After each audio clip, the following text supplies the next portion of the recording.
Something that people keep asking me is how I spot a trend before it takes off.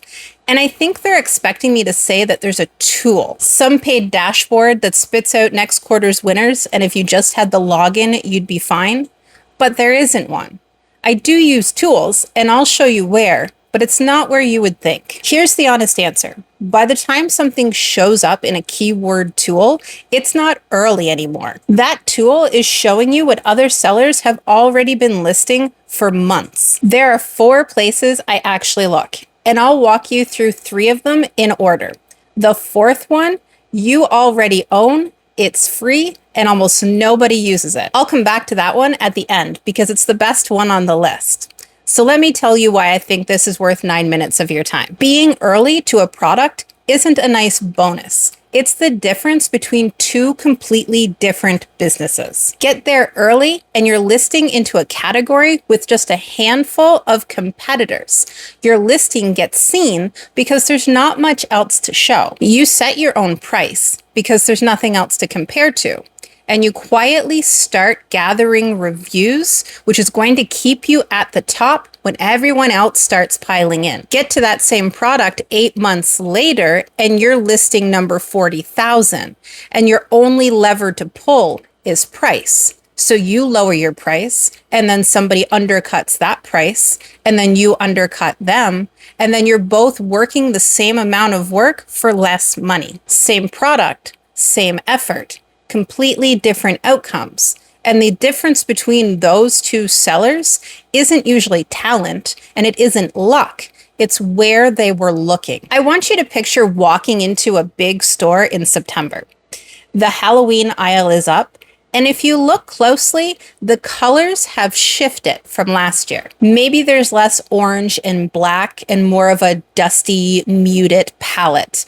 The ghosts don't have the same look as they did last year. But here's the part that matters. Nobody decided that in September. A buyer for that change made those decisions in January, and the manufacturing started in the spring, and it sat in a warehouse all summer. What you're looking at is a decision somebody made 9 months ago. That aisle isn't a trend. It's the result of a trend somebody spotted long before you got there. And that's the mistake I see constantly. Etsy sellers stand in the aisle or in the Etsy search. Same thing. Write down what's already on the shelf and call it research. And then they can't understand why it's so crowded. Trends don't start on the shelves. They start in conversations. People planning things, people wanting things, people asking for things they can't find yet. That's the layer you want to be listening to. So here's where I listen. Place 1 is where the planning happens. This is the big one, and it's the reason why this video isn't called How to Use the Etsy Search. Etsy tells you what people are already buying, but it's a lagging signal. The decision has already happened. I want the part before the decision happens. So I go to the places where the planning happens out loud. The Pinterest boards, the TikTok saves, the wedding, the party, the baby forums, the subreddits where people are asking for help with the party that they're planning to throw in April, and read the questions, not the answers. When 4 or 5 people in a month ask where they can find something, and the comments underneath are that I couldn't find it, so I just ended up making it myself, that is a gap with demand already sitting in it. And it hasn't reached Etsy yet. And pay attention to the words they use. That's the other half of it. Buyers don't search in the way sellers write. A seller writes personalized ceramic mug. The woman in the thread says she's looking for something to buy her sister who's just started her first real job. Those are the same product and completely different listings. She's telling you the person it's for, the occasion it's for, and the feeling she's shopping for. And she's handing you the exact phrase to put in your titles before that phrase ever becomes competitive. So when I read those forms, I keep 2 lists. One for what people are looking for, and the other for the words they're using to describe it. Place 2 is the occasion, not the product. Products go out of style. Occasions don't. People will get engaged, buy their first home, retire, turn 30, and lose a loved one forever. Those moments don't change. What changes is how they mark them. So instead of asking what's popular right now, I look at what are people planning right now for something happening in 3 to 6 months out. In August, brides are deep into planning October weddings and are already looking ahead at the spring. In January, graduations are being planned. When you anchor to the occasion, you stop guessing. You only have to notice what's different about this year's version compared to last year's. And that's a much smaller question to answer. Quick thing before step 3. A lot of you already have shops opening, and as we go through these steps, you're beginning to see the gaps. And that's great, but it's really hard to look at your own shop honestly. So I made you a free Etsy shop audit checklist. It walks you through your shop the way I walk through a client's on a paid audit. Photos, titles, tags, pricing, all of it. And you come out the other side with a short list of what's actually costing you sales instead of a vague feeling that something's off.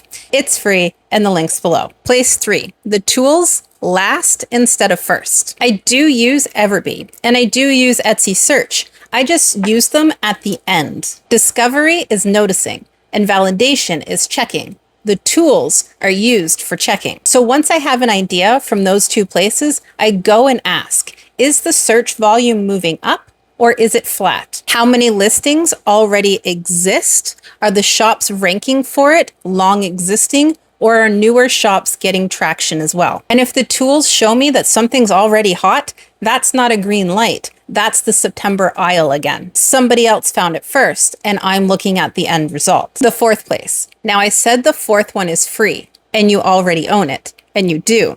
It's your messages. Every, do you make this in blue? And every, could you make this for a retirement party instead of a birthday? Every custom request you've turned down because it wasn't quite what you make. That's a person telling you a demand that isn't met. In their own words, unprompted. I built an entire product line around this. My banners were selling and buyers were asking if I had anything else to match it. Not one buyer, a lot of them, over and over again. So eventually, I made the matching face banner to go with it, and it tripled my sales. Nobody else on Etsy had that information. It was sitting in my inbox for months before I actually acted on it. And here's the part I want you to take away.